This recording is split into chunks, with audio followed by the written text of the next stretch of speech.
Bismillahirrahmanirrahim. Assalamualaikum warahmatullahi wabarakatuh. Waalaikumsalam warahmatullahi wabarakatuh. Alhamdulillahilladzi bi ni'matihi wa fadlihi tatimmus shalihat. Asyhadu an la ilaha illallah wahdahu la syarika lahu wa asyhadu anna Muhammadan abduhu wa rasuluhu la nabiyya ba'dah. Allahumma shalli wa sallim wa karim wa barik ala nabiyyina wa syafi'ina wa maulana wa qudwatina wa imamina Muhammad wa ala alihi wa sahbihi wa man ittaba'ahum bi ihsanin ila yaumiddin amma ba'd. Sahabatku jamaah Majelis Keluarga Indonesia yang dirahmati Allah. Alhamdulillah wa syukurillah di pagi ini Allah masih memberi kita kesehatan dan kesempatan untuk hadir dalam majelis ilmu. Inilah sebuah kenikmatan yang harus kita syukuri. Tidak semua orang di pagi hari, pagi yang penuh berkah yang selalu doakan Rasulullah, kita mendapatkan satu kenikmatan yaitu bermajlis ilmu dan kemudian beramal soleh dengan amal soleh yang eh, sedikit walaupun sedikit tapi istiqamah. Dan inilah sebuah amal yang disebutkan dalam sabda Nabi yang mulia, termasuk amal yang paling dicintai Allah Subhanahu wa taala. Selawat dan salam tentu senantiasa kita curahkan kepada baginda Nabi kita alaihi salatu wassalam beserta keluarganya, para sahabatnya, dan mudah-mudahan kita termasuk umatnya yang dirindukan oleh Rasulullah, umat yang menjadi penegak sunnah-sunnahnya, umat yang kelak akan mendapatkan syafaatul uzma dari beliau. Amin Allahumma amin. Sahabatku yang dimuliakan Allah, di pagi ini alhamdulillah wa syukurlah kita kembali berjumpa dengan guru kita Ustaz Dodi Al-Jambari dalam sebuah kajian ilmu tentang nama-nama Allah yang agung. Dan insya Allah inilah sebuah tema yang mudah-mudahan akan memperkuat keimanan kita,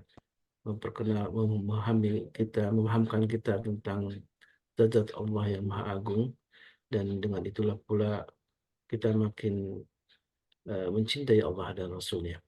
Sahabatku yang bukan Allah, sebelum masuk ke kajian, Al-Fakir selalu mengingatkan tentang pentingnya bersedekah di pagi hari, karena menjadi suatu amal yang ketika kita istiqamah melakukannya, walaupun sedikit, menjadi sebuah amal yang tentu akan mendatangkan rezeki dari Allah Subhanahu wa taala.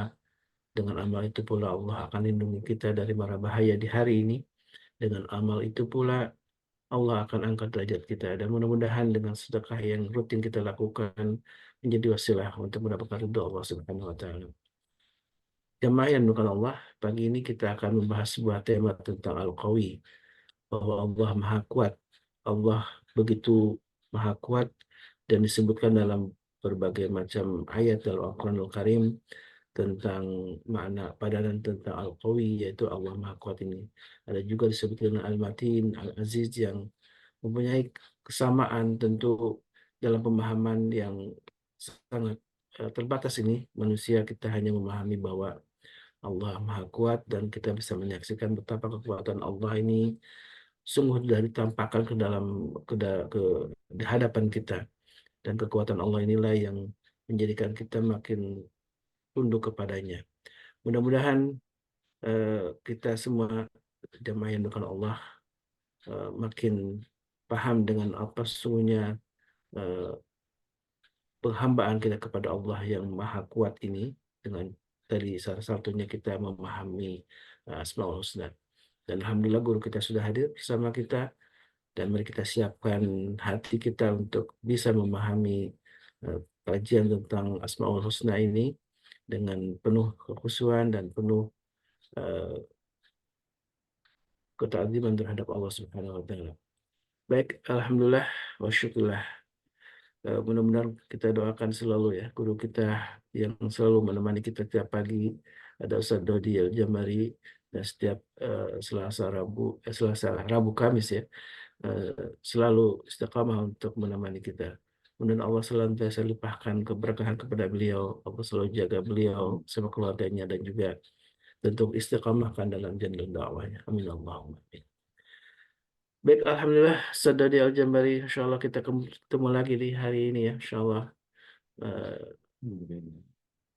Sebuah kesyukuran ya kita bisa kembali berjumpa dalam sebuah kajian ilmu dan sebuah tema yang sangat penting, yaitu memahami tentang Al-Qawi ini. Tafadhol masykur Ustaz untuk memulai kajiannya. Baik, syukran jazakumullah khair. Mata Allah fi kulli ayatikum insyaallah. Amin amin Allah. Bismillah. Wassalatu wassalamu ala Rasulillah. Assalamualaikum warahmatullahi wabarakatuh. Waalaikumsalam warahmatullahi wabarakatuh. Innal hamdalillah nahmaduhu wa nasta'inuhu wa nastaghfiruh wa na'udzu billahi min shururi anfusina wa min sayyiati a'malina. May yahdihillahu fala mudilla lahu wa may yudlil falan tajida lahu waliyyan mursyida. Asyhadu an la ilaha illallah wahdahu la syarika lah wa asyhadu anna Muhammadan abduhu wa rasuluhu la nabiyya wa rasula ba'da. Allahumma salli wa sallim wa barik ala nabiyyina Muhammadin wa ala alihi wa sahbihi wa mawala wa la hawla wa la quwwata illa billah amma ba'd. Sabahal khair Bapak Ibu, sahabat MKI dimanapun berada. Kebersyukuran adalah sebuah keniscayaan, dan salawat serta salam semoga menjadi penyempurnaan kesyukuran kita kepada Allah Tabaraka wa Ta'ala. Kita tujukan kehadirat Rasulullah SAW, berikut para keluarga, sahabat, dan para pecinta risalah dan syariat beliau hingga akhir zaman. Mudah-mudahan kita yang hadir pada kesempatan pagi hari ini bisa menjadi bagian dari golongan orang-orang yang mendapatkan syafaat beliau kelak di akhirat. Amin. Allahumma amin. Pagi ini sebelum kita membahas tentang Al-Qawi, saya izin minta bantuan yang pakai Samsung SMA346E. Mohon beri nama ya. Beri nama dan asalnya dari mana. Di sini nggak ada rahasia-rahasiaan. Oke, asal jangan pakai nama Fufu Fafa aja ya. Tersangka Mas Gibran ikut ngaji. Baik, kita membahas Al-Qawi. Al-Qawi ini kalau dilihat surah Ar-Rum ayat yang ke-54, kita sama-sama buka di dalam Al-Quran, pelajari terjemahnya. Allah SWT menyatakan, A'udzubillahi minasyaitonir rajim. Allahul ladzi khalaqakum min dha'fin. Dialah Allah yang menciptakan kalian dari keadaan lemah, yaitu dari air mani yang hina lagi lemah. Kalau habitatnya nggak sesuai, asam basanya nggak cukup, maka dia mati, sia-sia. Nggak lantas jadi kecoa ya, seperti mitos-mitos yang masa dulu ya. Kemudian Allah jadikan kalian sesudah keadaan lemah yang lain, ya. Summa ja'ala min ba'di dhafin. Ya. Kemudian kekuatan, Allah memberikan kekuatan, summa ja'ala min ba'di quwwah. Ya, menjadikan masa mudamu penuh dengan semangat dan kekuatan, kemudian menjadikan kalian sesudah kuat itu ya dha'fan. Nah, jadi dilemahkan, dikuatkan ini adalah Al-Qawi yang memberikannya kepada kita. Kemudian di sini dikatakan wasyaibatan. Ya. Dan kembali kita menjadi lemah, beruban karena tua, rambut sudah putih, sudah meninggalkan dunia hitam. Dalam tafsir Jalalain, lafal dha'fan pada ketiga tempat ini bisa dibaca du'fan. Allah menciptakan apa yang dikehendakinya, ada yang lemah, ada yang kuat, yang muda, yang tua, dan Allah yang maha mengetahui atau mengatur makhluknya lagi maha kuasa atas segala yang dikehendakinya. Maka di sini dikatakan ya jaluku, ya yakhluqu, ya ma yasha'u wa huwal alimun qadir. Ya. Jadi ketika kita bicara tentang ayat ini, tidak ada satupun makhluk yang bisa atau mampu menandingi kekuatan Allah tabaraka wa ta'ala dalam berbagai segi. Ya. Bahkan andaikan seluruh kekuatan yang ada di muka bumi ini dikumpulkan, tidak akan ada yang bisa mengalahkan kekuatan Allah. Karena Allah Al-Qawi, zat yang maha kuat. Kalau dilihat dari etimologi, dari sisi bahasa, Al-Qawi ini punya makna keras, kuat, atau lawan dari lemah. Dan Allah mengenalkan sifat ini dalam 9 ayat Al-Quran. Allah maha sempurna kekuatannya. Tidak sesaat pun kekuatannya pernah melemah. Dan Allah menggenggam segala kekuatan. Dia juga yang kemudian menganugerahkan kekuatan kepada makhluknya dalam tingkat yang berbeda-beda. Maka kekuatan Allah Azza wa Jalla tidak bisa dibandingkan dengan kekuatan makhluk. Dan kekuatan makhluk tidak abadi. Ada satu waktu kekuatan itu melepah, pada satu saat bisa kembali kuat. Ya, Allah yang menciptakan kamu dari keadaan lemah tadi, surat 30, ayat yang ke-54. Kemudian dia menjadikan kamu sesudah keadaan lemah itu jadi kuat, kemudian menjadikan kamu sesudah kuat itu lemah, ya, dan beruban. Dia menciptakan apa yang dikehendakinya, dan dialah yang maha mengetahui lagi maha kuasa. Artinya, fase dari lemah ke kuat, kemudian dilemahkan lagi, itu adalah bagian yang kemudian Allah maunya gitu, mau apa? Gitu ya. Jadi kalau Allah menghendaki seperti itu, maka begitulah cara Allah. Nah, ini yang kemudian setiap kita kemudian memahami bahwa tidak boleh ada seseorang pun yang kemudian merasa kekuatannya lebih kuat daripada Allah Taala. Siapapun yang berkeinginan untuk meneladani asma Allah Al-Qawi, maka dia dituntut untuk mengoptimalkan semua potensi dirinya agar menjadi mukmin yang kuat. Bahkan Rasulullah SAW bersabda, mukmin yang lebih kuat, lebih baik dan lebih disukai Allah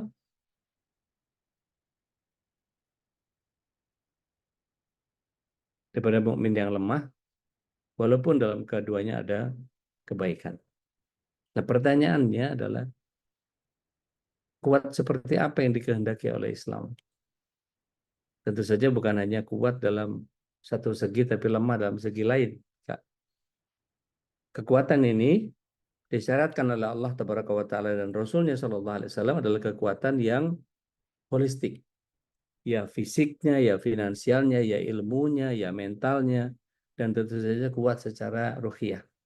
Nah, bergabungnya ragam kekuatan ini akan menjadikan kita jadi sosok yang berkualitas. Dan seharusnya semua muslim seperti itu. Maka membangun kekuatan adalah sebuah kewajiban. Bahkan ketika kita tidak mampu sendiri, lihat surah As-Saff, ya, ayat yang keempat. Ada yang berkenan untuk membacain, monggo silakan. Bismillah. Allah karim.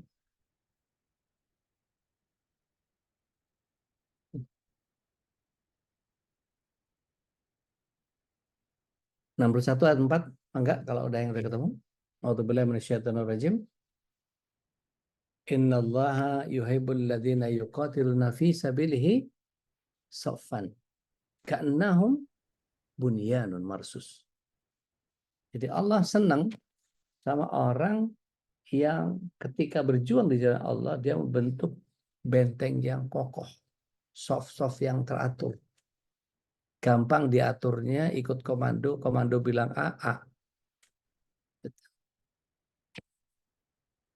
Maka di situ dikatakan Allah senang kalau kita berhimpun. Bahkan Sayyidina Ali karamallahu wajahu menyatakan bahwa al-haqqu bilan nizam yaghlibul batil bin nizam. Apa namanya? Kebenaran yang tidak terorganisir, yang tidak terkelola, maka akan mudah dikalahkan oleh kebatilan yang terstruktur. yang terorganisir. Sehingga setiap kita diharapkan untuk kemudian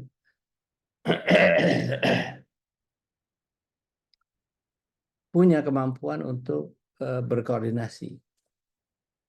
Bukan artinya ketika kita punya kemampuan yang lebih menonjol kemudian kita diistimewakan, tidak. Ya.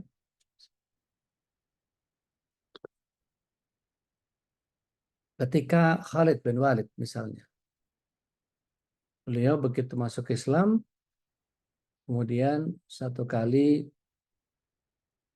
Umar bin Khattab radhiyallahu anhu menjadikan beliau sebagai prajurit biasa, bukan lagi panglima. Karena ada anggapan kalau panglimanya Khalid pasti menang. Seolah-olah kemenangan itu datang dari Khalid. Maka kecerdasan dan insting daripada Umar bin Khattab radhiyallahu anhu ketika jadi khalifah saat itu, maka yang terjadi adalah Umar bin Khattab radhiyallahu anhu tidak menghendaki adanya kultus individu. Maka kemudian beliau ganti, Umar bin Khattab radhiyallahu anhu mengganti Khalid bin Walid tidak menjadi khalifah.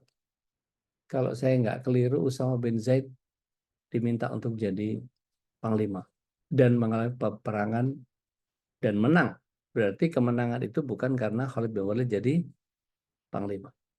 Jadi karena kemenangan itu Allah yang kemudian menentukan pihak Muslim adalah yang harus menang. Ketika bagi orang mukmin membangun kekuatan itu adalah sarana untuk menggapai kedudukan di sisi Allah. Bukankah dalam surah Al-Anfal kita dianjurkan untuk punya kekuatan bukan untuk menindas, tapi untuk menggetarkan lawan. Maka Islam mengajarkan kekuatan sebagai bagian dari kebaikan seorang mukmin. Kedekatan dengan Allah dan juga bisa digunakan untuk menolong orang dari kemungkaran. Contoh, ada jambret di angkot atau ada copet di bis. Ya. Ketika kita punya mental kuat, itu meskipun kita nanti akan dikeroyok sama sekawanan copet itu, kita teriakin aja, "Hei!" Kadang-kadang kalau Bapak Ibu pernah ke Spanyol kalau nggak salah, itu ada seorang ibu yang setiap kali bawa toa di kerumunan-kerumunan itu selalu teriakkan satu kata, "Awas copet, awas copet, awas copet." Ya. Dia cuma mengatakan, "Awas ada yang suka nyomot dompet," gitu. Dari sepiket paket gitu. Terus dia ulang-ulang teriak itu. Sampai akhirnya membuat geram para copet itu. Jadi nggak bisa operasi di kalangan wisatawan. Allah karim. Kalau tidak punya mental yang kuat, maka nggak akan berani mencegah seperti itu. Misalnya, kalau kita lihat orang yang duduk di kereta, gitu ya, padahal jelas tuh tempat duduk itu disediakan buat prioritas. Padahal jelas-jelas tuh buat orang tua, orang hamil, gitu ya, sama yang handicap. Maka begitu duduk duluan dia dapat, mau pura-pura tidur. Ya. Maka kalau kita mental kita kuat, gitu ya, ada seorang nenek, ada seorang kakek, atau mungkin dia bawa tongkat, gitu, maka tegur aja, bangunin sampai bangun, ya, sampai bangun.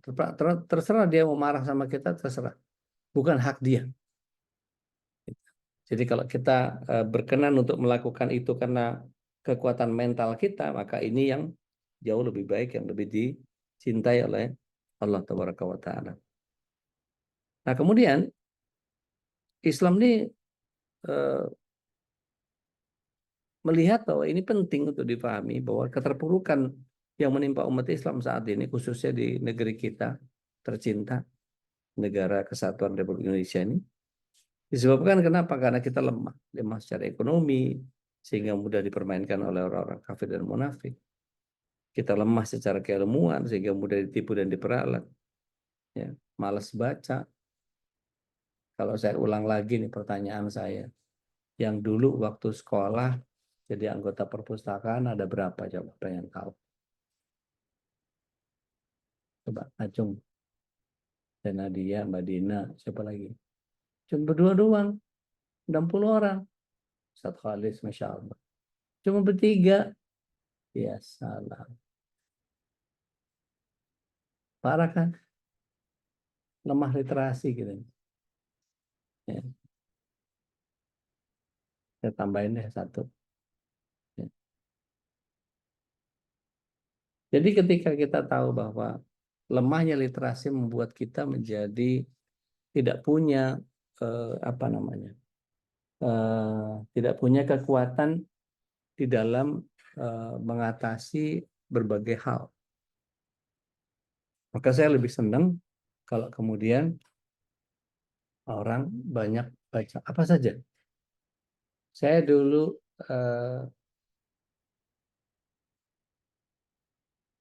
ketika lulus SMA dan kemudian merantau ke Jakarta,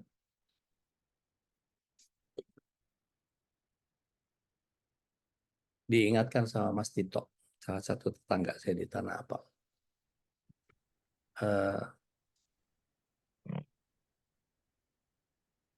Saya belum lanjut kuliah, Mas. Nggak apa-apa.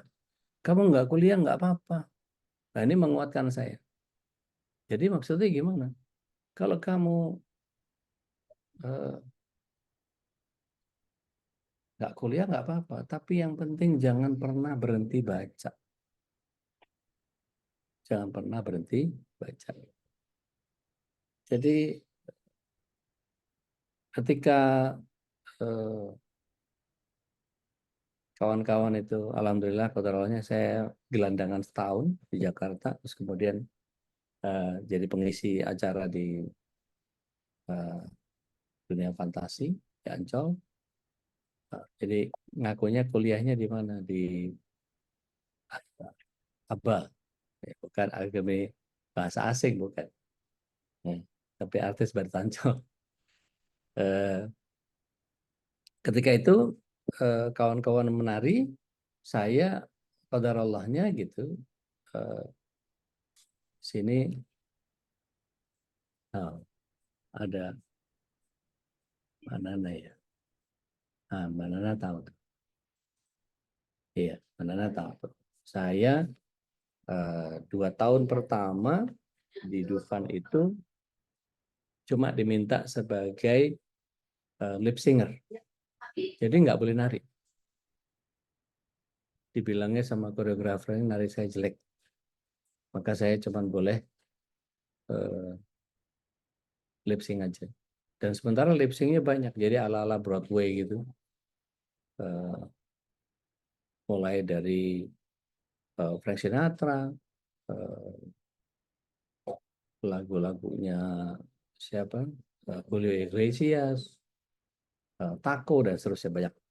Nah, itu membuat saya menjadi orang latihan, saya nggak latihan. Karena saya cuma tugasnya ngapalin lagu dengan lip sync-nya saja. Maka di saat itu kesempatan saya untuk baca. Jadi yang teman-teman latihan 5, 6, 7, 8, pecicilan apa segala macam, saya baca buku. Sampai cost accounting setebal ini saya baca. Ngerti nggak ngerti, paham nggak paham, baca aja. Dan qadarullah wa masyafa'at, di masa itu juga saya bertetangga dengan ketua wanita Katolik, Wianti Graitong, mendiang, udah meninggal. Nah, saya dekat sama anak-anaknya. Ini ada Mas Toto, ada Mas Tony, itu setiap kali saya main ke sana, kalau nggak diajak main game, saya pinjem ensiklopedi. Amerika, saya babat habis. Ensiklopedi Britannica, saya babat habis. Baca aja. Paham nggak paham, baca aja. Baca aja. Terus waktu saya main ke tempat Layarham, Iis, sahabat saya di Casablanca. Sekarang rumahnya dibongkar, saya belum jadi apa-apa. Adik-adiknya bertebaran di Jogja. Itu kakaknya Mas Iin sekarang tinggal di Sentul itu punya buku-buku yang menurut saya layak baca. Apa itu? Ensiklopedia flora fauna. Wah, itu panjang, seru. Gambarnya apa segala macam. Dan saya simak betul satu-satu. Jadi yang lain sibuk dengan macam-macam, saya karena tugasnya cuma ngafal, saya banyak baca aja. Sampai akhirnya saya punya pemahaman, oh ini tahu ini, oh ini, oh ini prosesnya seperti ini apa segala macam dan seterusnya. Jadi makanya bukan ngagulin diri sendiri, tapi saya merasa terbantu dengan sekarang menjadi pendakwah ini, literaturnya cukup untuk menyampaikan apa saja. Dan alhamdulillahnya saya senang sastra dari SMP karena dulu ekskulnya teater gitu. Dan bahkan sudah bisa cari makan sendiri dari SMP lewat teater, baca puisi, sering menang gitu. Nah, itu yang membuat saya jadi berkutat dengan bacaan-bacaan itu. Dan dari mulai dulu tuh masih ingat mungkin ada Epo, ada Bobo, ada Kuncung. Nah, mungkin yang lahir tahun 2000-an nggak paham tuh. Ada Kuncung, Kawanku, ada Arat Maya, ada. Alhamdulillahnya orang tua support gitu. Meskipun pensiunan, tapi saya dijejelin sama Bobo itu sampai beli yang bundelan gitu. Intisari langganan. Ya, Intisari yang buku tipis dan isinya Masya Allah kan. Data-datanya data-data luar biasa semua itu. Hasil riset-riset luar negeri apa segala macam. Dan paling yang saya senang dari koran itu replace gitu ya, believe it or not. Nah, hal-hal yang begitu-begitu kadang-kadang membuat kita jadi apa ya? Membuat saya memudahkan untuk mingle kepada orang-orang yang level strata pendidikannya jauh lebih tinggi di atas saya. Jadi kalau ngomong nggak nyambung. Gitu. Meskipun pernah ditegur sama bapaknya Mbak Deva sama Profesor Arif, mesti kuliah itu dalam menyampaikan gagasan jadi lebih terstruktur. Siap, Prof. Tapi nggak juga kuliah. Waktu itu sempat kuliah ambil apa di PPM, tapi cuma 1 semester sayanya udah keburu pontang-panting sama kegiatan yang banyak sehingga kadang-kadang wah ini kayaknya nggak sanggup karena mesti nanganin beberapa hal juga ketika itu. Jadi akhirnya cuma punya teman kuliah tapi mereka yang dapat gelarnya saya nggak dapat gitu loh. Nggak apa-apa. Ala kuli hal. Kok malah ngelantur ke situ. Jadi ketika kalau kita lemah secara keilmuan, mudah ditipu dan diperalat. Kita pun lemah secara akidah sehingga terjebak dalam kekufuran. Ya. Lemah secara fikih akhirnya berantakan semua salat kita. Tadi salat subuh saya berdampingan dengan orang yang meletakkan tangannya waktu ruku itu tidak di lutut tapi bawahnya lutut. Berarti dia nggak khatam kitab fikih salat kan gitu. Alhamdulillah kita udah semua ya. Kalau ada yang belum ngerasa khatam fikih salat, ulang lagi tuh. Minta sama Mas Nandar rekamannya bab salat di 2 tahun lalu, pas tahun yang lalu lupa saya. Tahun yang lalu, Alhamdulillah. Kemudian hal yang harus jadi tren sekarang adalah membangun kekuatan mulai dari kekuatan jasmani sampai rohani. Ya. Ketika meneladani Allah Al-Qawi, kita layak untuk ekstra konsentrasi dalam membangun kekuatan fisik. Sebetulnya tidak harus yang gimana banget gitu. Harus jadi anggotanya health club, harus fitness di mana gitu, nggak harus. Ya. Nggak harus nge-gym juga. Kalau saya istri saya nge-gym, anak saya nge-gym. Saya sempat nge-gym seperti waktu sebelum COVID itu. Dan sekarang masih nge-gym. Jaji jubaja. Jujan jani jajana minal mujni maji jan jani jadung nge-gym. Kalau enggak khobah. Apaan sih, dia nggak jelas banget ini. Oke, saya ngecek ulang. Iya bener. Dulu mikir suka nggak suka harus baca. Sayang manfaat. Kalau di perpus paling adem. Oh jadi ngadem jadi membaca. Oke. Masya Allah. Baik, kita lanjut. Untuk meneladani Allah Al-Qawi ini, setidaknya kita jalan kaki deh. 30 menit aja nggak usah banyak. Tapi kata dokter spesialis ginjal, jalannya itu dijeda 6 fase. Jadi 30 menit itu dibagi 2, terus dibagi 3. 5 menit pelan, normal, 5 menit cepat. 5 menit pelan, 5 menit cepat, 5 menit pelan, 5 menit cepat. Jadi gitu.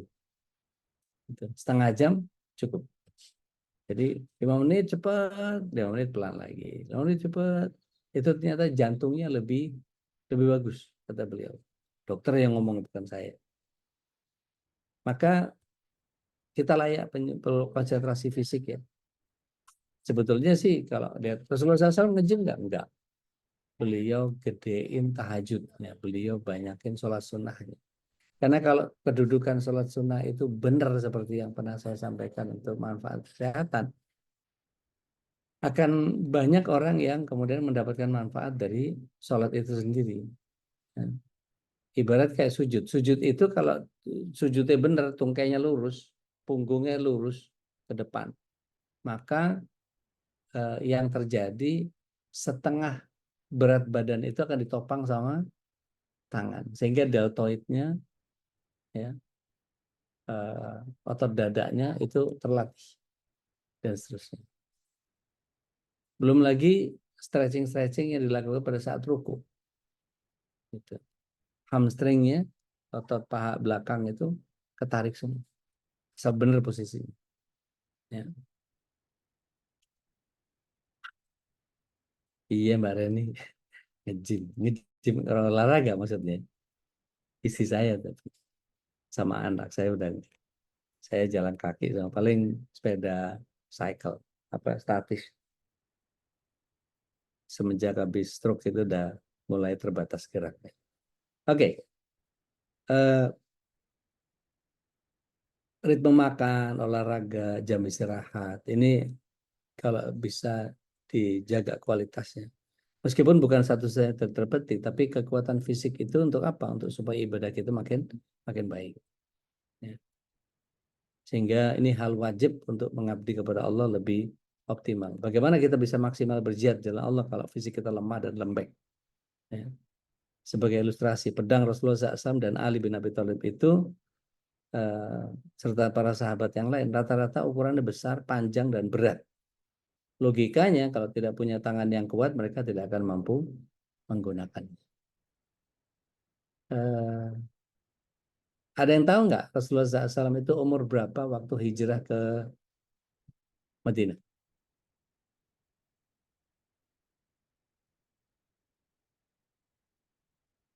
Ya, googling deh.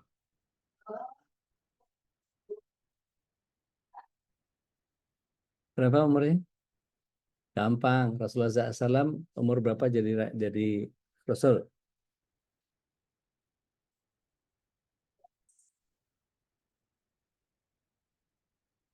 Lah, pada 40 nggak tahun tahu. deh. 40 tahun. Terus eh, berapa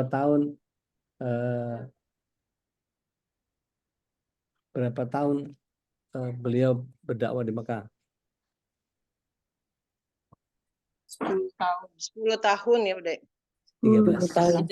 13 tahun udah. 13 tahun. tahun. Berarti 10 tahun usianya jadi 53. iya, 53 itu tahu nggak waktu di Gua Thawr itu sambil digendong sama Abu Bakar. Gendong loh ya. Umur 53. 3 tahun di bawah saya. Gendong. Yang badannya kurang lebih sama. Itu kan wow banget gitu loh. Fisiknya berarti masih luar biasa. Ini yang pamit siapa ini? Samsung. Belum ngasih nama.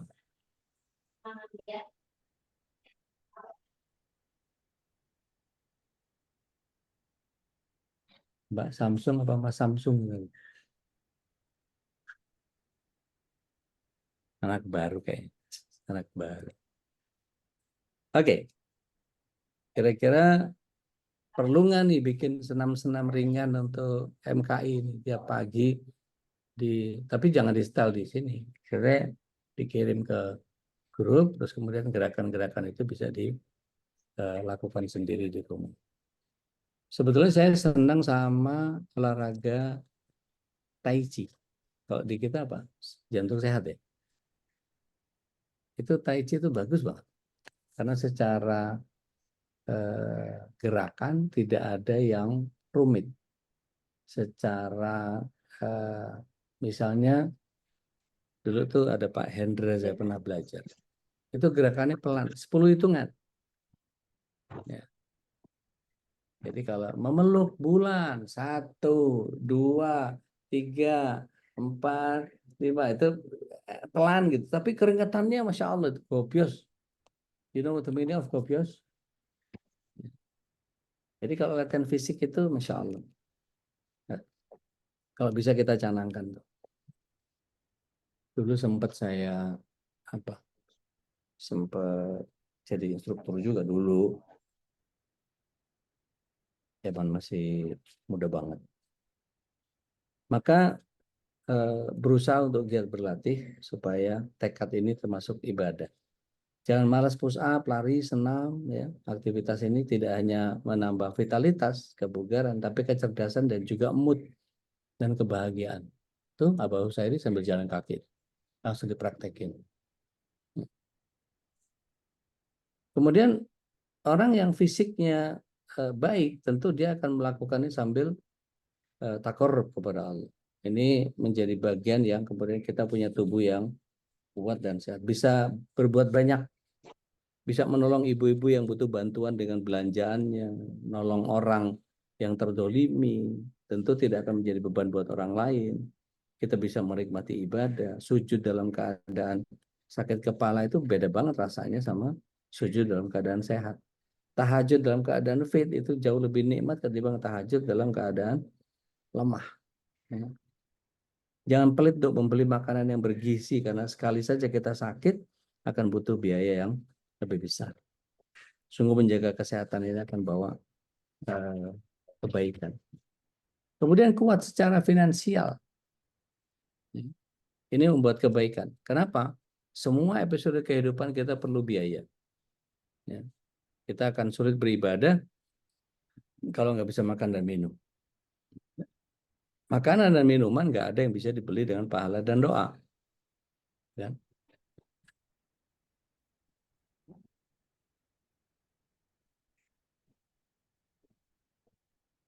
Salat kita tidak akan sempurna kalau kita berpakaian yang tidak layak. Sedangkan pakaian ya harus beli. Ya. Terutama ongkos haji, umroh. Ya. Kita perlu biaya yang tidak sedikit untuk bisa menjalani.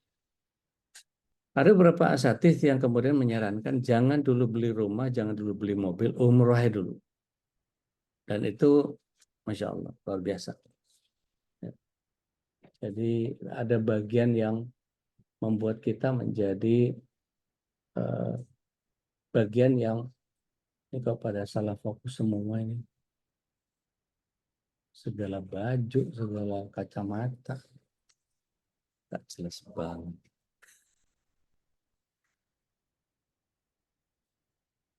Begitu pula orang yang ketika masuk surga, haji mabrur, lebih dulu. Apa itu? Oh, cucu. Dia menolak ketika harus ulama dulu tahu hukum-hukum haji dan gurunya seorang ulama apa segala macam, ya nggak harus. Yang penting kita udah menjalankan dulu gitu. Begitu pula para mujahid, dia tidak akan mengetahui keutamaan jihad kalau tidak ada ulama yang mengajarkan. Tapi ketika ulama dipersilahkan gitu ya, maka dia malah mempersilahkan orang kaya. Mengapa? Karena dengan kebaikan orang kaya yang dermawan bisa menjalankan aktivitas dakwahnya dengan optimal. Tentu bagi seorang mukmin menjadi kaya bukan untuk bermegah-megah dan berbangga diri. Tapi bagi seorang mukmin menjadi kaya adalah mengusahakan kemaslahatan bagi umat.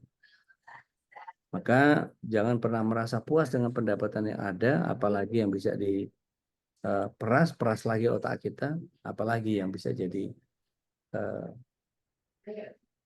ini kalau misalnya nggak ada yang mau bikin kaos olahraga, saya ngadain lagi nih kaos olahraga. Kita bikin jersey gitu. Nanti bisa di custom belakangnya oleh Bakri nomornya berapa, tanggal lahir. Meskipun nggak dipakai buat main bola atau apa. Kalau kita ngumpul gitu pakai itu asar gitu. Apalagi habis selesai umroh kita ngumpul pakai jersey, wah asar gitu. Maksudnya ngumpulnya di Nabawi. Oh nggak ada yang amin ya.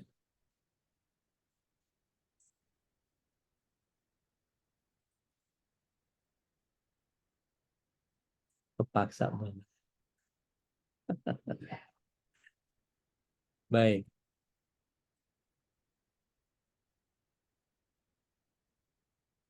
Kemudian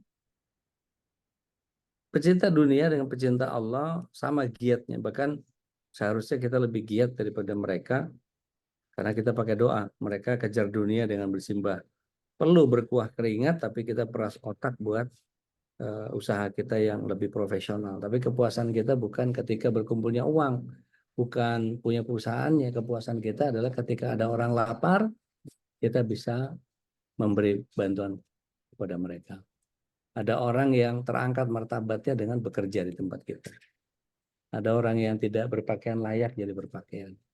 Anaknya nggak sekolah jadi sekolah. Ini yang kita nikmati. Jadi buat kita ya secukupnya aja. Wajar, proporsional. Selebihnya sedekahkan.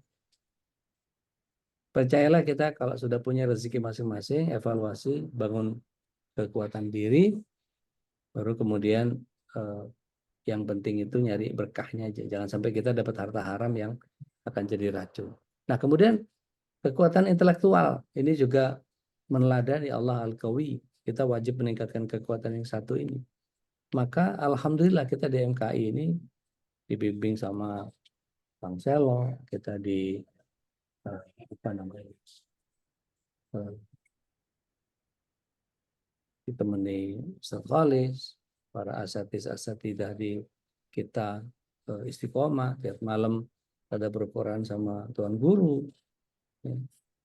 Dan hampir semua kegiatan kita tercover setiap hari ini. Ini yang penting. Maka kuatkan ilmu untuk menguatkan keimanan diri. Terus cari supplier ilmu. Cari terus akses ilmu. Kalau misalnya kegiatan pengajian kita yang selesai di jam 7 misalnya gitu ya. Maka sisanya apa?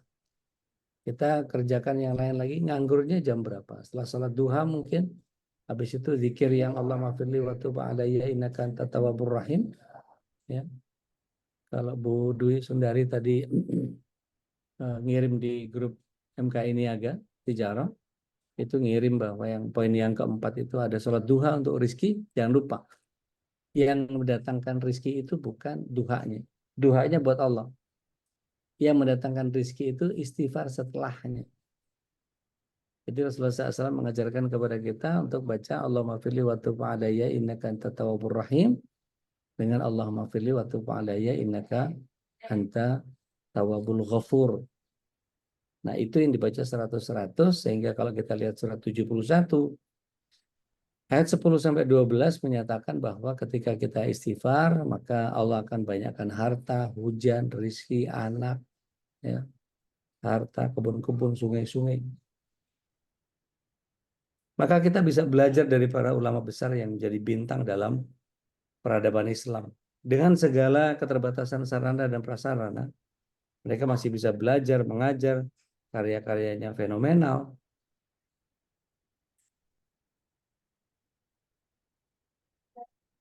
Ada kitab Saidul Khotir Ada di bawah kayaknya.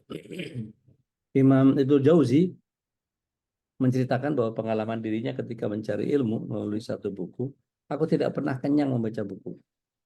Ketika menemukan buku yang belum pernah aku lihat, seolah-olah aku mendapatkan harta karun. Aku pernah melihat katalog buku wakaf di Madrasah An-Nizamiyah yang terdiri dari 6.000 jilid buku. Aku juga melihat katalog buku Abu Hanifah, Al-Humaidi, Abdul Wahab bin Nasir, yang terakhir Abu Muhammad bin Hashaf. Aku pernah membaca semua buku tersebut serta buku-buku yang lain. Aku pernah membaca 200.000 jilid buku lebih. Sampai sekarang aku masih terus mencari ilmu, Masya Allah. Kemudian kuat mental. Tapi udah 6-17 ini. Kalau saya terusin masih panjang ini. Ya. Kita nggak arif rasanya kalau ngomong terus tapi nggak sharing ya. Oke, saya balikin dulu ke Ustaz Khalis. Mungkin jadi ada Al-Qawi yang kedua pekan depan insya Allah. Insya Allah. Apa Mas Ustaz? Alhamdulillah, masyaAllah, jazakallah khairan Ustaz. Sahabatku yang milik Allah, kita masih ada waktu untuk ngobrol berbagi rahmat dengan guru kita tentang memahami tentang Al-Qawi ini. Dan tadi sudah dipaparkan banyak tentang betapa pentingnya menjadi seorang mukmin yang kuat ya, karena disebut dalam hadis Nabi yang mulia, mukmin yang kuat itu lebih dicintai daripada mukmin yang lemah gitu ya. Dan untuk menjadi seorang yang kokoh tadi, lagi-lagi diingatkan untuk perbanyak budaya baca ya, literasi kita harus terus digenjot, dan juga anak-anak kita tentunya harus dibiasakan untuk membaca, karena inilah menjadi pintu peradaban ya, pintu untuk gerbang ilmu, dan eh, mudah-mudahan dengan itu pula wasilah untuk kita makin memahami tentang agama ini. Baik, silakan jemaah yang ingin berbagi gitu ya. Tadi kalau Bunda Dina merasa kalau di perpustakaan itu adem gitu ya. Tentu tidak hanya adem ya, di sini juga ada gudangnya ilmu, dan kita bisa membaca, dan pengalaman-pengalaman masa lalu ini yang kemudian harusnya ditransformasikan ya, ditransferlah ke anak-anak kita yang juga menjadi orang-orang yang senang dengan membaca. Silakan, ada yang ingin sharing, bertanya juga silakan. Bantah juga boleh. Dan makna tentang kekuatan ini saja, kalau kita membaca misalkan dalam berbagai hal dengan la haula wala quwwata illa billah, sesungguhnya kekuatan yang kita miliki itu begitu eh, terbatas ya kalau secara manusiawi. Tapi keterbatasan itu adalah hanya manusianya. Tapi ketika Allah yang sudah intervensi turun tangan, apapun yang Allah kehendakkan dengan kun fayakun ini, proses kun fayakun ini dalam menciptakan kekuatan itu, apakah selalu ada syariat hukum sebab akibat Ustaz? Ataukah ya Allah kalau maunya begitu ya bisa kun fayakun begitu Ustaz? Tafadhol Ustaz, gimana Ustaz? Bismillah, Assalamualaikum ala Rasulullah. Ini pertanyaan ujian ini. Ini Ustaz Khalis lagi ngetes saya nih, layak nih jawab. Bukan Ustaz, ini kita ingin berbagi karena kita pun ya selalu gitu ya di antara dua sisi itu ya, antara merasa punya kekuatan padahal semuanya sangat terbatas gitu ya. Bismillah, Assalamualaikum ala Rasulullah. Melihat bahwa kun fayakun itu seolah-olah hanya pantas bagi para nabi. Begitu Nabi Ibrahim mengatakan hasbi Allah, maka api jadi dingin. Ketika Nabi Musa meminta kepada Allah petunjuk, maka ke lautlah Allah SWT menunjukkan kebesarannya. Begitu juga dengan kemarahan Nabi Yunus, yang Allah siapkan ikan paus biru. Belum lagi bagaimana nanti Nabi Zakaria yang digergaji kakinya. Bagaimana dengan Nabi Saleh yang membelah batu keluar ontak. Dan banyak lagi hal yang kemudian menurut nalar kita nggak nyambung. Apalah Rasulullah SAW yang bisa membelah bulan, mengeluarkan air dari tangan. Ini seolah-olah ini cuman hanya terjadi kemungkinannya pada para nabi. Tapi sejatinya tidak. Kita ada yang namanya ma'unah kalau versinya kita. Pertolongan-pertolongan Allah itu bentuk kun fayakun untuk versi manusia rendahan kayak kita. Tapi itu pun dengan catatan. Kalau ditanya ya Mbak Dina, kok bisa kuat ya setelah sepeninggal suami, beliau bertahan. Wah, itu perjuangan imannya luar biasa. Kalau bukan karena kekuatan Allah ngasih, nggak mungkin. Ada berapa banyak orang di sini yang kemudian sakit hati dengan pasangannya. Kalau bukan karena Allah yang diperjuangkan imannya, udah berantakan kemana-mana. Ada begitu banyak anak-anak yang melelahkan hati orang tuanya. Kalau bukan karena Allah menguatkan mereka. Itu kun fayakun yang kecil-kecil begitu tuh kadang-kadang kita ngerasa bahwa nggak mungkin banget lah. Padahal cukup sekedar astagfirullahaladzim saja sudah separuh menyerahkan urusan ini kayaknya harus dikembalikan kepada Allah. Itu bukan apa-apa karena bagian yang kemudian saya sering sampaikan bahwa Allah uji kita bahkan dalam beberapa tahap. Ketika Allah memberikan apa yang kita minta, maka Allah memberikan yang kita minta supaya kita banyak bersyukur. Ketika Allah SWT memberikan bukan apa yang kita minta atau ditunda yang kita minta supaya kita bisa sabar. Tapi ketika Allah Subhanahu wa taala menguji kita dengan sesuatu yang tidak kita inginkan atau tidak memberikan apa yang kita minta, itu artinya kita harus menyadari bahwa Allah pasti lebih baik pemilihannya ketimbang kita. Maka kita gunakan surat yang kedua, gitu ya, ayat yang ke 216. Tafadhol ya Uni Ona. Jadi ada beberapa hal yang kalau kita pretelin ya, kita bisa begini itu kalau bukan karena Allah, mungkin nggak sampai pada tahapan ini. Itu kun fayakun yang kecil-kecil tuh. Cuman kita nggak ngerasa bahwa istimewa banget itu. Enggak, bukan. Kalau ditanya Bu Dwi, sudah pernah seterpuruk apa dengan keadaan hidupnya? Wah, pasti berantakan. Saya pernah tinggal di rumah gedek yang udah bolong, bahkan berseliweran Jerry. Tahu Jerry ya? Tapi nggak ada Tomnya. Itu betul-betul sumur umum itu jaraknya paling sekitar 2 atau 3 meteran gitu udah gubuk kami. Itu jadi satu yang namanya kasur, lemari, dapur, ya cuman segitu aja. Mungkin 3x3 kalau saya nggak salah ingat itu. Pernah kami mengalami seperti itu. Dan itu kok bisa sampai sekarang kayak begini ya, ini caranya Allah untuk kemudian menghadirkan kekuatannya, nunjukin ke kita bahwa kalau lihat betapa terpuruknya orang-orang di zaman dulu, gitu. Rasulullah SAW pernah terpuruk, pernah. Tapi balik lagi, itu kan Nabi gitu ya. Tapi kalau kita lihat sekarang kita seperti apa, luar biasa. Dan dia mangga. Assalamualaikum warahmatullahi wabarakatuh. Waalaikumsalam warahmatullahi wabarakatuh. Udah dalam menguatkan diri ini, misalnya nih kita mepet-mepet sama orang soleh terus so akrab biar supaya kita lebih kuat gitu. Itu ada adabnya nggak sih? Seperti apa udah? Takutnya kelewatan gitu misalnya. Baik, Bismillah, salatu wassalamu ala Rasulillah. Ini orang soleh ini ada tahapannya, ada tingkatannya. Ada orang soleh yang nunjukinnya dengan amal yang biasa.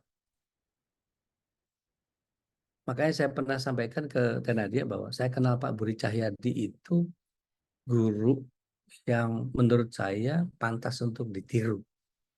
Karena begitu bangun pagi, zikir pagi dan baca Quran itu bagian jadi ritual.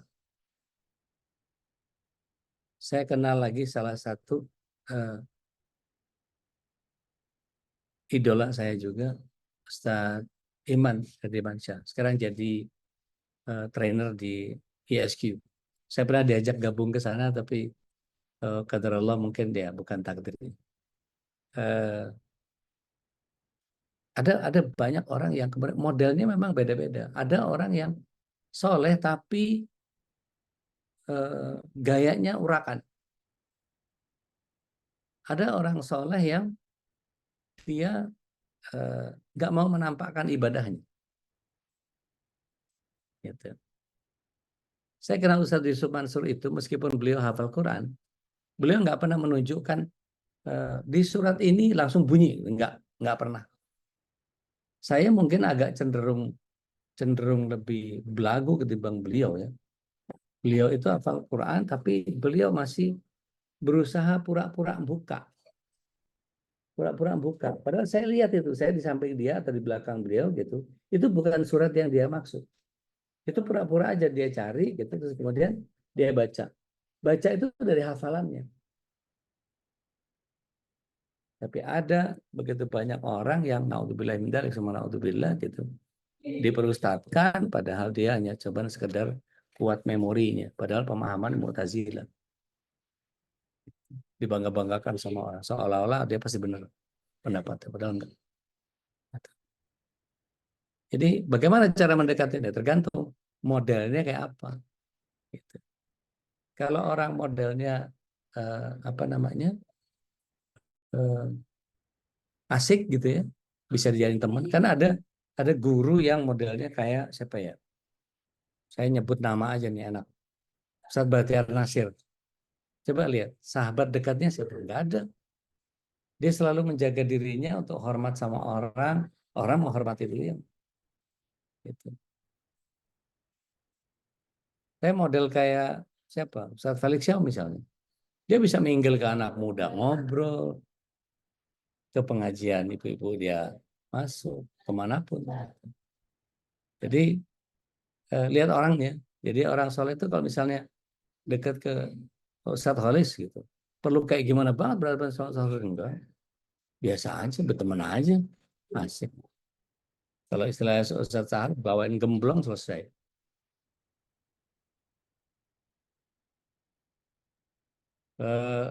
Mana lagi?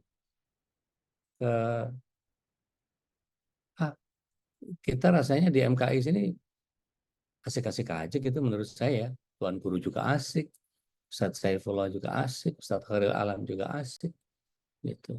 Apalagi Babe, gitu. Dianggap teman semua. Nah, saya pun juga kalau misalnya ada yang mau deket asik ya udah ketawa ke TV aja santai-santai. Tapi kalau untuk urusan akidah, lempengin. Gitu. Ada bagian yang kemudian setiap kita harus tahu bahwa kalau urusan akidah nggak bisa. Urusan akidah begitu ya begitu sudah. Tapi kalau syariat fikih itu kan ada yang begini, ada yang begini, ada yang begini gitu. Tergantung kita mau berpegang kepada furu yang mana gitu. Dan itu bukan soal. Gitu. Ya tergantung orang. Maka kalau kita punya rasa punya rasa takdim itu harus gitu. Saya tahu di sini teman-teman banyak kok yang takdim tapi asik gitu. Mas Nandar itu takdim sama saya tapi asik. Kalau ngobrol mau tanya apa juga asik. Sama Uni Yanti juga ngobrol-ngobrol aja. Saya ngoreksi aja. Nggak ada takut bakal sakitan, enggak ada urusan. Saya ngasih tahu aja. Yang bener gini, yang bener gini. Gitu. Kadang-kadang ngoreksi teman-teman begitu juga. Jadi ya tergantung sama orangnya. Orangnya orang soleh yang berbagai apa. Karena ininya levelnya beda-beda.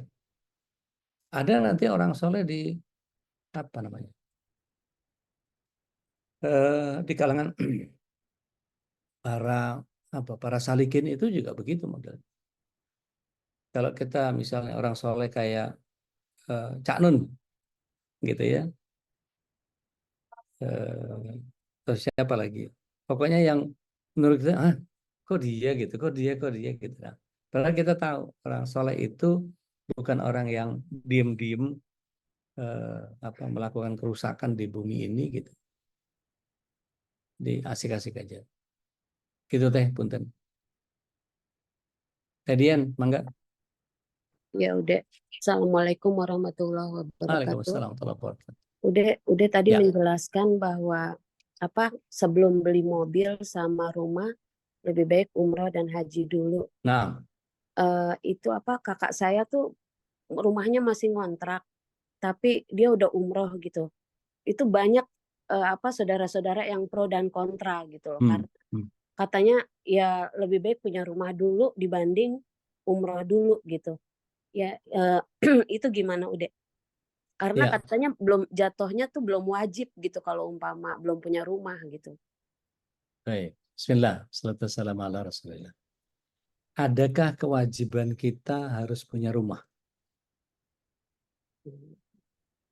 Enggak ada. Allah cuma minta kita takwa. Apa ada kewajiban kita harus punya onta dulu, harus punya kendaraan dulu.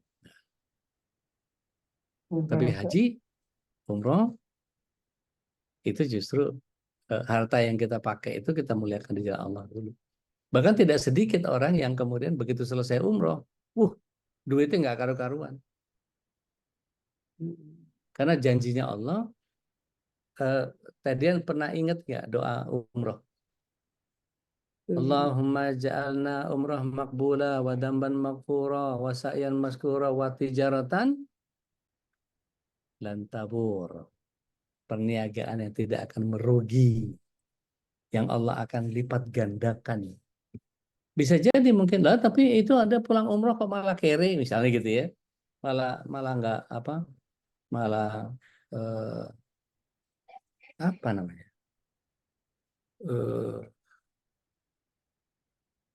Allah Subhanahu Wa Taala tunda kesenangan dunianya.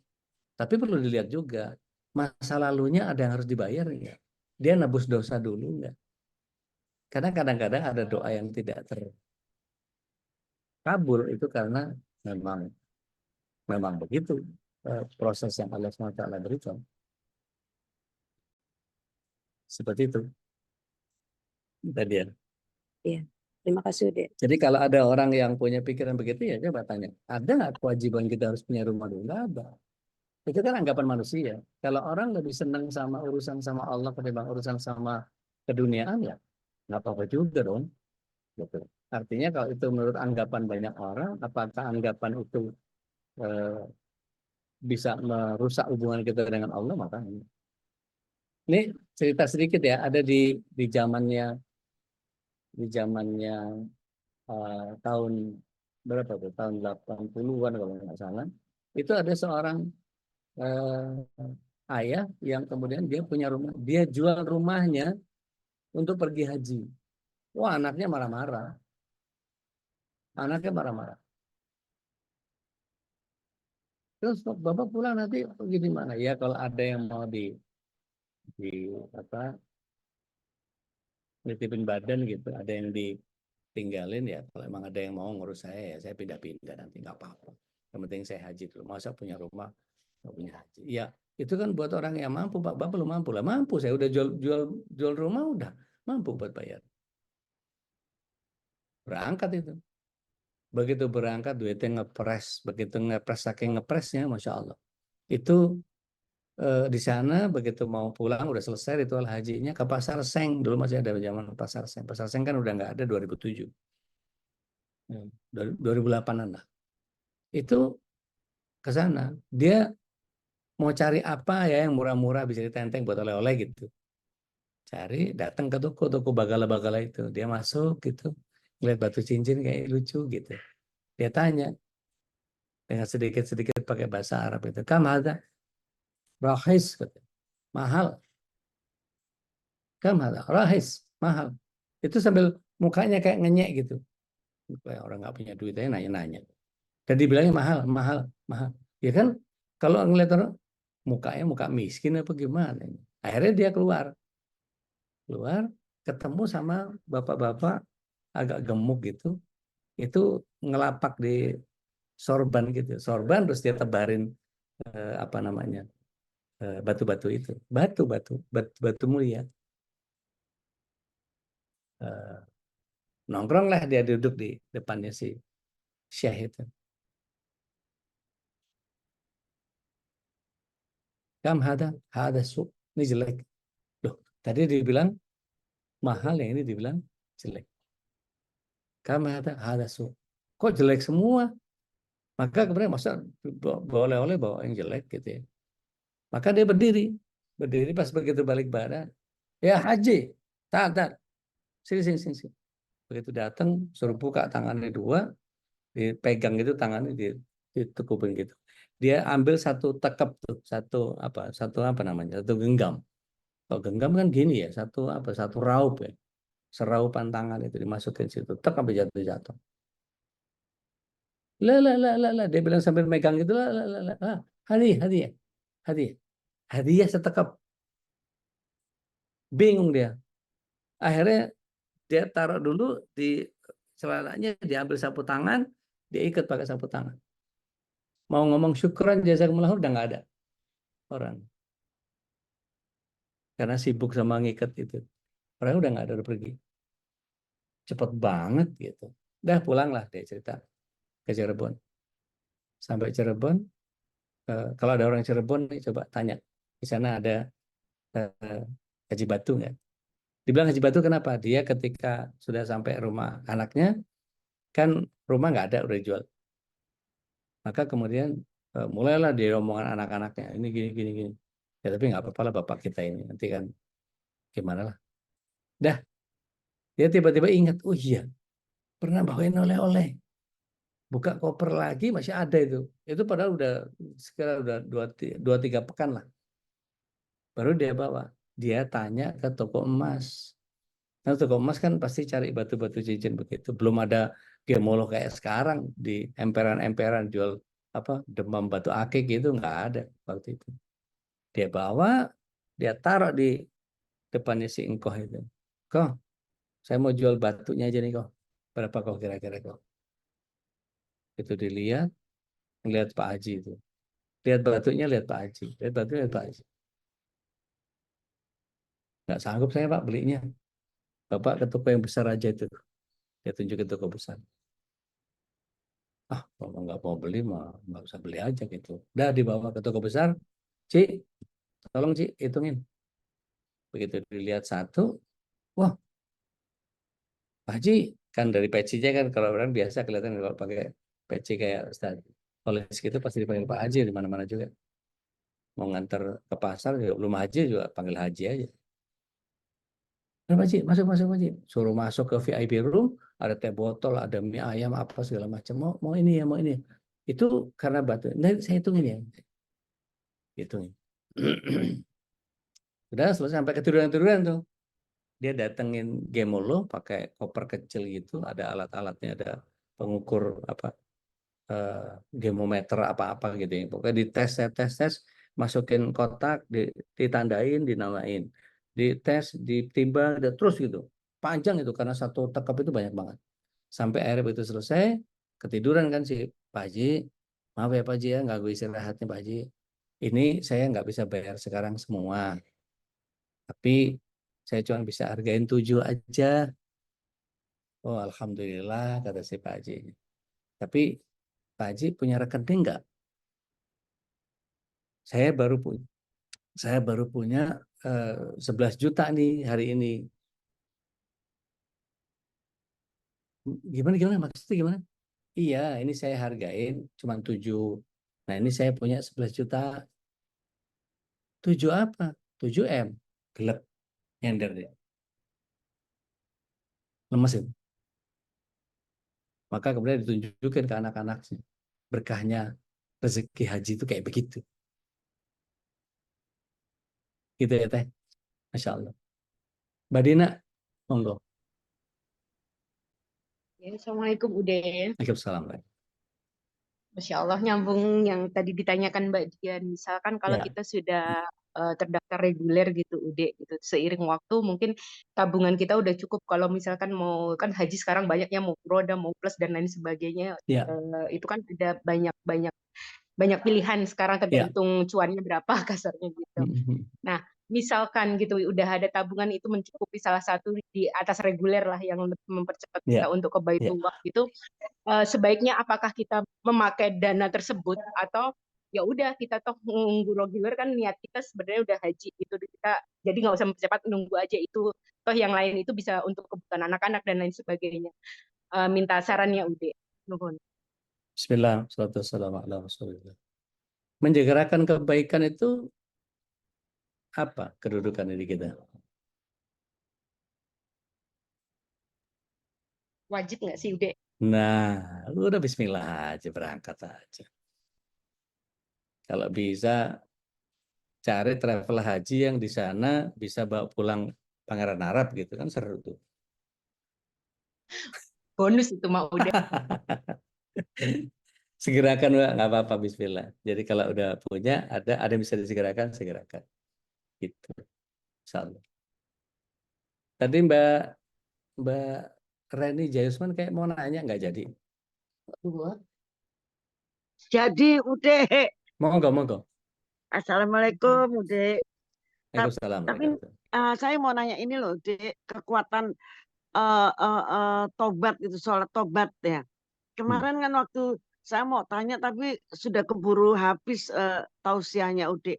Saya Ude bilang bahwa kalau tobat itu kita harus sholat 2 rakaat. Nyon sewu, ini kekuatan ini yang saya ingin tanyakan. Sholat 2 rakaat. Sementara saya pikir kalau tobat itu boleh dilakukan setiap sholat, nyuwun tobat kepada Gusti Allah yang benar, harusnya tobat nasuah yang benar itu bagaimana caranya Ude? Itu satu.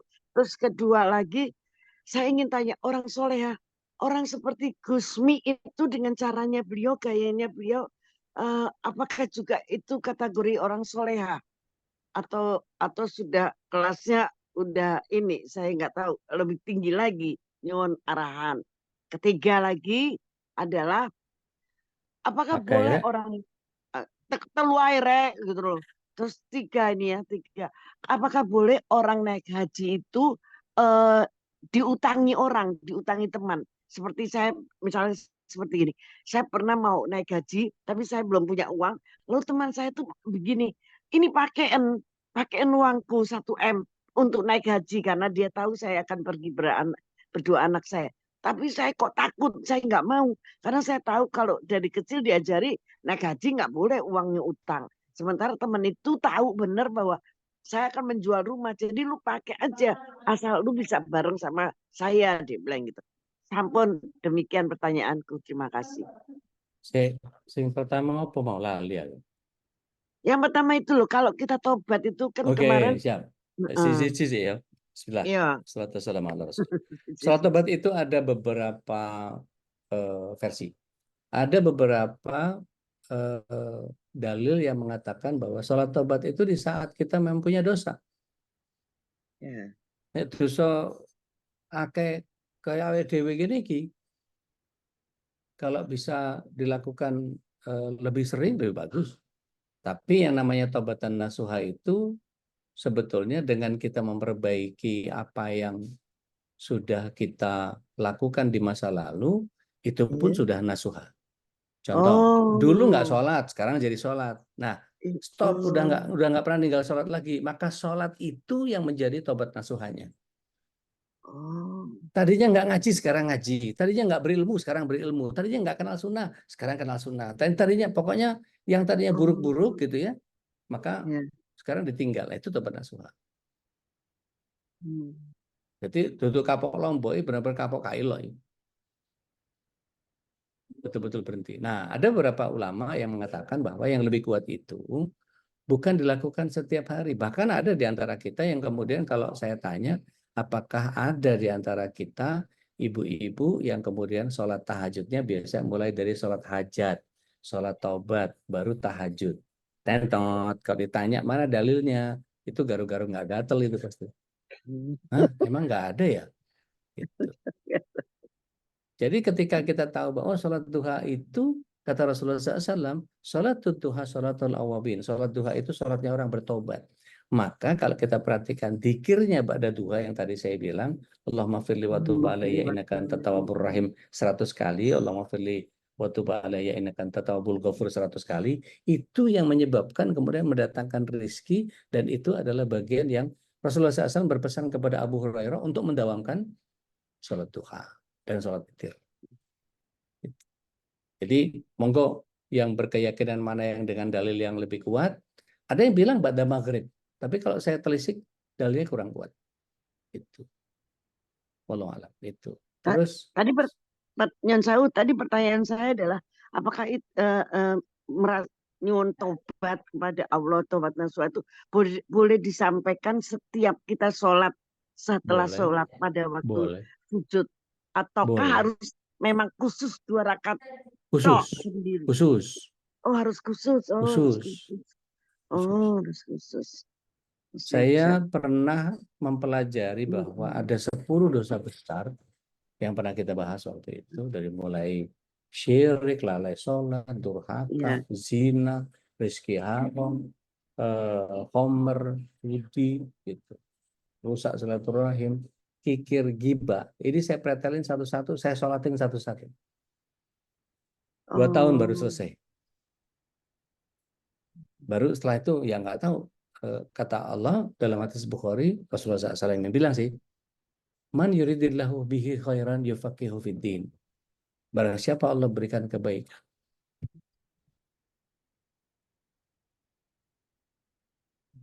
akan dipahamkan soal agama. Saya tidak pernah merasa lebih baik dari orang lain, tapi setidaknya saya berusaha lebih baik dari saya yang dulu. Ya sama ngerti lah dulu awake dhewe kaya apa. Gitu kan. Iya. Gitu. Iya. Nah, sama ngomong Gusmi Kediri dah. Iya. Waduh, aku kok karo ya profilnya kayak apa ya? Mungkin kalau beliau menjalankan sunnah dan sesuai dengan Al-Quran dan Sunnah, buat saya cukup orang soleh itu menjalankan 2 itu. Gitu. Terus yang ketiga tadi apa ya? Ali aku Sampai Ali ya bisa. wis, gak apa-apa wis. Wis wayai. Itu loh tadi loh. Haji 2 pinjaman. Yang kita kalau naik haji terus kita ditawarin orang. Oh iya. Baik. Gitu. Bismillah. Memang ada pendapat yang menyatakan bahwa tidak boleh kita berangkat haji itu dengan harta utang. Betul. Tapi gini, kalau hutang itu tidak dipersyaratkan dalam pengertian kan mau jual rumah, berarti ada sesuatu yang bisa diandalkan untuk kemudian bisa untuk bayar, gitu kan ya. Nah, ketika kita kemudian punya itu, nah sampai kemudian masa di mana itu adalah dicatatkan hutangnya, nggak apa-apa, karena punya sesuatu yang diandalkan. Yang nggak boleh itu ketika tidak punya kemampuan. Gitu. Tidak punya kemampuan untuk untuk bayar. Gitu. Wallahu a'lam. Tapi kan tetap aja lain ya, Udik ya. Kita nggak naik haji jalan kakinya juga pasti mencang-mencong kali kaki kita. Enggak juga. Jangan suuzon sama Allah. Oh, iya. Itu ya. Tetap lurus insyaallah. Iya. Insyaallah. Kita doakan ya Bu Reni ya, cepat haji. Iya. Terima kasih. Amin. Atur suwun Udik. Monggo katuran. Mas, ini sebentar, Mbak. Siapa Mbak? Unianti boleh cerita nggak dikit?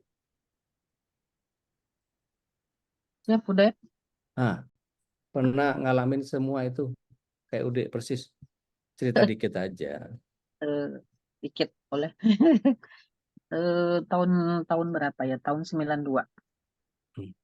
Pernah ngalamin yang kayak gitu, tidur itu ya rumahnya tuh zaman waktu itu tuh ngontrak 1 tahun itu masih 150.000.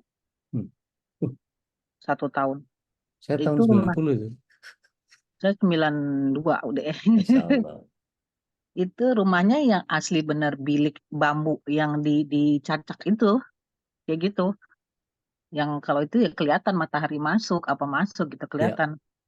Itu pernah ngalamin yang memang nggak ada ruang tamu sih sebenarnya karena hanya 1 ruangan ya, duduk di situ, tempat tidur di situ, dapur hanya disekat, masak di situ, dapur hanya disekat sedikit aja karena ada kamar gitu kan. Dan kamar mandinya ya kamar mandi umum persis di belakang dapur gitu. Kalau udah masih ada jarak 1 meter, saya nggak benar-benar nempel sumurnya sama dinding dapur gitu. Sumur umum. Sumur umum sama benar. Masyaallah. Masya Jadi Allah, kita kalau luar biasa. kalau mau mandi itu ya malam gitu kan. Namanya kalau siang ya takut juga gitu. Ya, Masya Allah. Jadi kalau mandi itu gelap-gelap gitu kan. Tengah Alhamdulillah. malam gitu kalau mandi itu Masya Allah Masya Allah. itu luar Ma- biasa. Iya, punya Itu kekayaan sampai hikmah jadinya. Nah, oh sampai itu luar biasa senang. Ada nostalgianya senang gitu ya. hmm, Begitu mencapai di titik sekarang, jelas balik ke belakang itu, Masya Allah yang dirasakan sekarang tuh luar biasa nikmat Allah, banget gitu ya. Allah. Allah itu sayang banget sama kita gitu ya, dari yang bener-bener gitu udah ya makan satu hari satu kali gitu ya. Sekarang Allah kasih lebih gitu, Masya Allah, lebih dari yang kita mau gitu ya. Masya Allah. Sekarang Kita sehari makan berapa kali? 5 kali kan? enggak juga sih Sama udah tetap nyemil, sama nyemil. kalau nyemil sih 10 kali udah. Tapi luar biasa Allah Masya kasih Allah, yang kita nggak minta itu Allah kasih gitu deh. Allah. Nggak pernah terbesit dalam hati, oh saya pengen ini, nggak pernah. Tapi Allah kasih semua Allah. semua yang dibutuhkan Allah kasih gitu ya. Allah. Itu Masya Allah, Masya Allah. Jadi Luar biasa. nggak berani barang sedikit udah kalau saat sekarang ini mengeluh, walaupun sakit, Masya walaupun Allah, dapat Masya apa, Allah, nggak berani Masya ngeluh, Allah, takut banget untuk ngeluh deh. Cuman Masya bilang Allah, alhamdulillah ala kulli hal, pasti yang terbaik dari Allah. Kalau Allah Masya Allah. kasih sesuatu yang mungkin menurut manusia itu nggak baik gitu ya udah. Ya, Menurut pandangan manusia. Tapi selalu berusaha memperbaiki mindset sendiri. Ini pasti baik. Ini pasti Masya baik. Allah, Karena yang Allah kasih untuk saya pasti itu yang terbaik. Karena Masya Allah, baik kata Allah pasti baik buat saya. Tapi kalau kata saya baik belum tentu kata Allah itu baik gitu. Allah. Cuman berusaha Baik, memperbaiki mindset itu deh sampai baik. saat ini, dan itu yang saya terapkan ke anak-anak. Apapun pokoknya yang kalian alami itu pasti yang baik, itu pasti yang baik gitu. Masya Allah, Masya Ya Allah. alhamdulillah Masya Allah udah itu Luar biasa. nikmat banget tidur di balik apa ya bilik gitu ya, Bilik. bilik yang bolong-bolong gitu Masya Allah Masya Allah. Nyenyak juga ya. ya. Nyenyak tapi nyenyak Iya, Masya Allah udah itu luar punya biasa. anak 3 udah di situ. Allah. Masya Allah itu udah Masya luar Allah. biasa. Barakallah. Tapi justru itu nikmatnya udah Betul. adanya itu, rasa nikmatnya berasa sekarang gitu.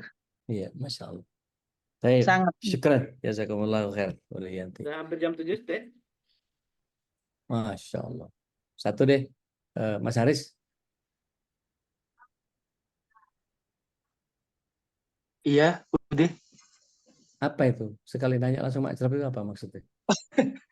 Enggak, tadi waktu udah bilang apa ya? Oh, yang soal haji sama rumah. Oh. Tadi ngomong apa gitu saya lupa. Terus baru sekali tanya tuh saya langsung ngerti ini arah kemana. Wah, langsung udah clear gitu. Langsung makruh. Iya, kadang-kadang gitu saya memang. Ini Mbak Vivi juga bilang Masya Allah nih. Haji tahun 99 tuh saham melonjak tinggi karena dolar lagi mahal banget. Pulang haji diganti berlipat-lipat semua. Masya Allah, Masya Allah. Bu Fauzana 73 umur 73 berangkat haji 2028. Masya Allah. Kemarin malah kepikiran mau umroh aja karena menurutnya masih lama nunggu haji. Sebaiknya gimana? Nggak apa-apa. Kalau mau haji, haji aja. Umur panjang insya Allah. Di sana itu sekarang sudah banyak vehicle. Mau pakai skuter bisa sendiri pribadi, jadi doanya lebih khusyuk. Bisa berhenti semau kita. Pakai yang di atas itu pakai buggy, pakai golf cart di lantai 5. Udah bisa juga. Gitu. Atau mau lebih private lagi pakai pendorong gitu. Itu mau pilih yang ngebut atau mau pilih yang apa? Mau pilih yang santai, ngebut-ngebutnya orang Arab tuh banyak gitu. Tapi kalau kemudian mau yang lebih personal, mungkin minta mutawif kita bisa bantu doa. Terakhir deh closing, Mbak Nita, monggo. Assalamualaikum warahmatullahi wabarakatuh. Assalamualaikum warahmatullahi wabarakatuh. Saya tadi tertarik dengan Ibu siapa tadi sebelumnya yang bilang yang diberikan Allah itu adalah yang terbaik. Ini baru aja terjadi sama saya. Jadi saya juga berpikirnya gini, Dek, kalau kita melakukan sesuatu, kita sudah bertanya dulu sama Allah, kita sudah melakukan sholat untuk menguatkan keputusan kita akan ambil atau tidak. Terus hati nurani kita bilang, oh iya ambil. Tapi pas dalam kenyataannya, dalam perjalanannya ternyata itu salah gitu. Ini jadi saya baru terjadi ini, tapi jujur kembali tadi saya tergugah dengan apa yang Allah kasih sama kita itu pasti yang terbaik. Itu menguatkan saya. Jadi saya tertipu dengan satu travel bureau yang memberikan janji tiket murah gitu ya. Nah, jadi kita memutuskan untuk mengambil tiket murah itu, dan itu memang belum pernah selama ini, selama perjalanan saya kemana-mana saya belum pernah membeli tiket dari yang tidak resmi, entah itu lewat langsung dari maskapainya atau dari aplikasi misalkan ada tiket.com atau Agoda atau Traveloka dan sebagainya, tapi yang resmi ya. Nah, itu pun sebelum saya mengambil keputusan, saya sudah bertanya dulu, coba dicek dulu deh, ini benar apa enggak, cek dulu ini apa benar apa enggak gitu.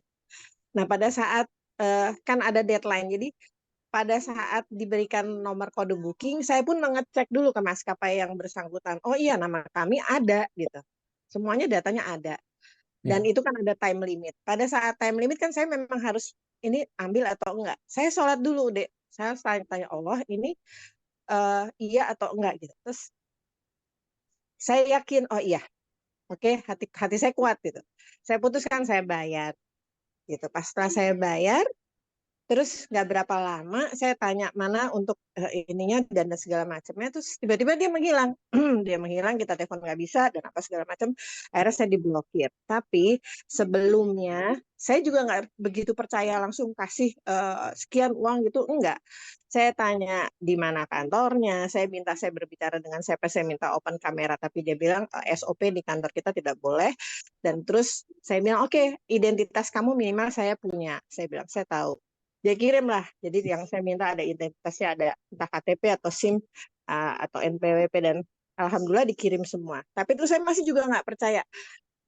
Pegang KTP sama kamu dan foto sama diri kamu gitu. Dan itu di saat yang maksudnya kalau dia menggunakan KTP orang, pas dia foto kan pasti orangnya berbeda ya. Nah ini nyata KTP dan orang yang bersangkutan sama gitu. Gimana saya nggak percaya ya, tapi juga masih saya sebentar sebelum deadline-nya habis, saya sholat sunat dulu 2 rakaat, ya Allah ini saya lakukan atau enggak gitu. Terus begitu selesai salam, dia ngebel dan saya yakin oke, saya kirim. Nah setelah kejadian itu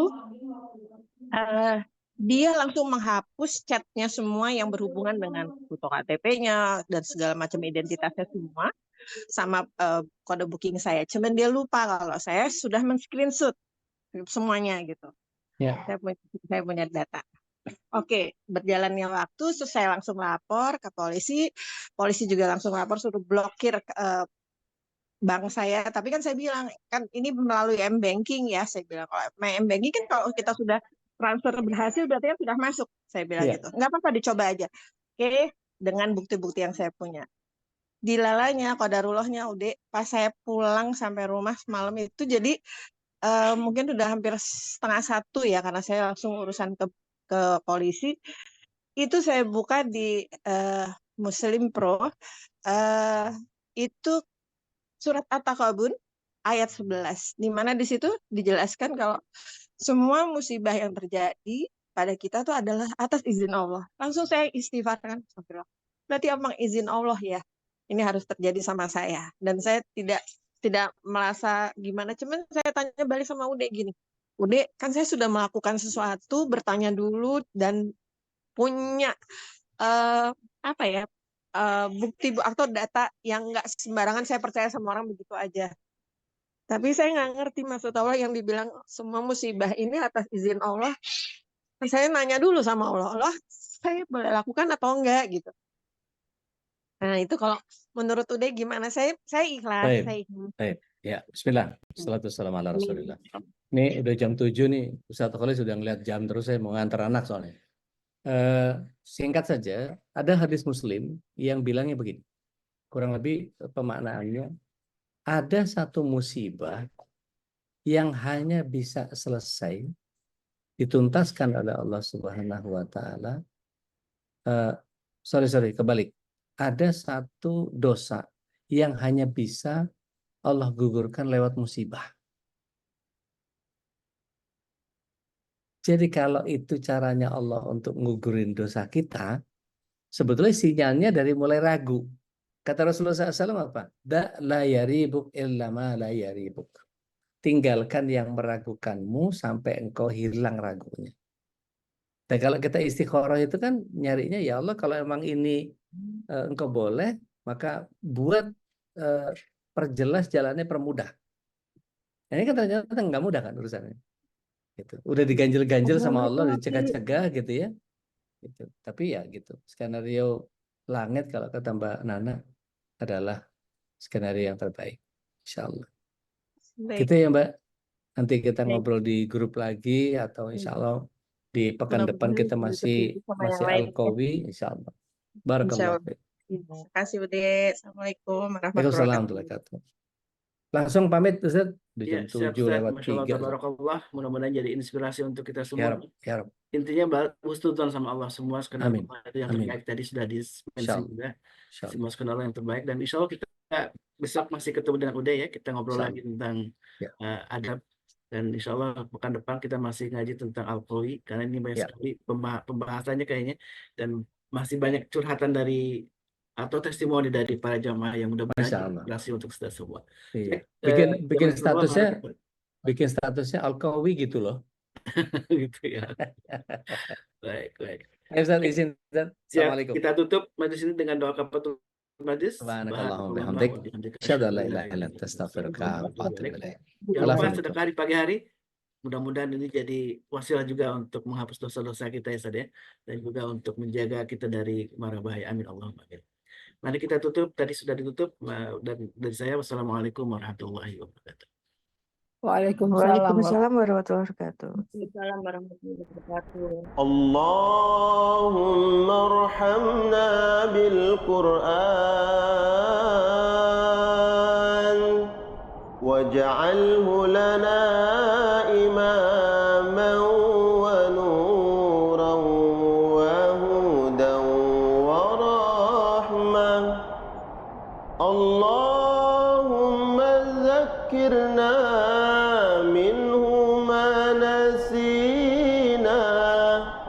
وعلمنا منه ما جهلنا